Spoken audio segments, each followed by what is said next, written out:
సూర్యకుమార్ యాదవ్ ఈయన తెలంగాణలో డ్రగ్స్ విషయంలో పాజిటివ్ రావడం పోలీసులు చెప్పారు, పాజిటివ్ వచ్చిందని డ్రగ్స్ సేవిస్తూ పార్టీలో దొరికారని. ఖచ్చితంగా డ్రగ్స్ విషయంలో ఎవరున్నా కూడా ఉపేక్షించకూడదండి. అది ఏ పార్టీ అయినా ఎవరైనా కూడా ఆ విషయంలో చట్టం తన పని తను తీసుకెళ్తారు ఖచ్చితంగా. ఇంకా తెలుగుదేశం నుంచి కూడా చంద్రబాబు నాయుడు గారు ఒక ప్రెస్ నోటు రిలీజ్ చేశారు.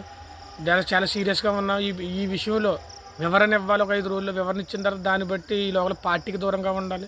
ఆ 5 రోజులు వివరణ అవిన తర్వాత పార్టీ మీ పైన ఏ చర్యలు తీసుకోవాలో తీసుకుంటుందని చెప్పి చాలా క్లియర్గా చెప్పారండి. ఎట్టి బదులు ఎందుకంటే డ్రగ్స్ విషయంలో ఎవరిని ఉపేక్షించకూడదు. తప్పుని ఖచ్చితంగా చెప్పాల్సిన అవసరం. అది చంద్రబాబు నాయుడు గారు చెప్పారు. దానికోసం నేను కారుమూరి వెంకటరెడ్డి గారు మాట్లాడుతున్నారు. చంద్రబాబు నాయుడు గారు సీరియస్ అంటే ఏమవుతుంది, మరి సీరియస్ అవ్వరు అని చెప్పి ఆయన అంటున్నాడు. మరి సీరియస్ అవ్వకపోతే ఏం చేయమంటారు?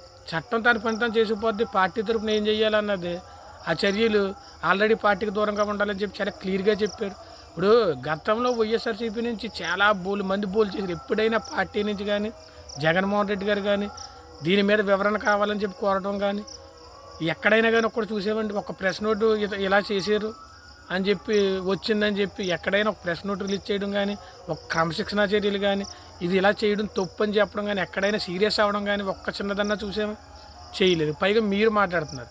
ఖచ్చితంగా డ్రగ్స్ విషయంలో అది ఎవరున్నా తప్పే. అదే విషయంలో ఇవాళ చంద్రబాబు నాయుడు గారు రియాక్ట్ అవ్వారు. ఇవాళ హైదరాబాద్ నార్కోటిక్ డిపార్ట్మెంట్ వాళ్ళ పోలీసులు చర్యలు తీసుకుంటారు. చట్టం ఖచ్చితంగా ఎవరికైనా ఒకటే. ఎట్టి పరిస్థితుల్లోనూ ఈ డ్రగ్స్ విషయంలో ఈ పుట్టా సూర్యకుమార్ యాదవ్ గారి మీద చట్టం ఏ విధంగా చర్యలు తీసుకునే విధంగా దీంట్లో ఏ విధమైన ఆలోచనలు లేవు. పార్టీ కూడా అదే విధంగా రెస్పాండ్ అవుతుందండి. అంతేగాని మీరు ఎలా ఏదేదో మాట్లాడుతున్నారు. ఇప్పుడైనా గతంలో ఒక్కసారి జగన్మోహన్ రెడ్డి గారు కానీ లేదా పార్టీ నుంచి అఫీషియల్ పేజ్ నుంచి ఇలా మీద ఈ నిందలు వచ్చినాయి, ఒక్కసారి వివరణ ఇవ్వండి అని కోరిన దాఖలాలు ఏమైనా ఉంటే ఒక్కసారి చూపించండి. కారుమూరి వెంకటరెడ్డి గారు మీరు మాట్లాడితే దెయ్యాలు వేదాలు ఒళ్ళినట్టు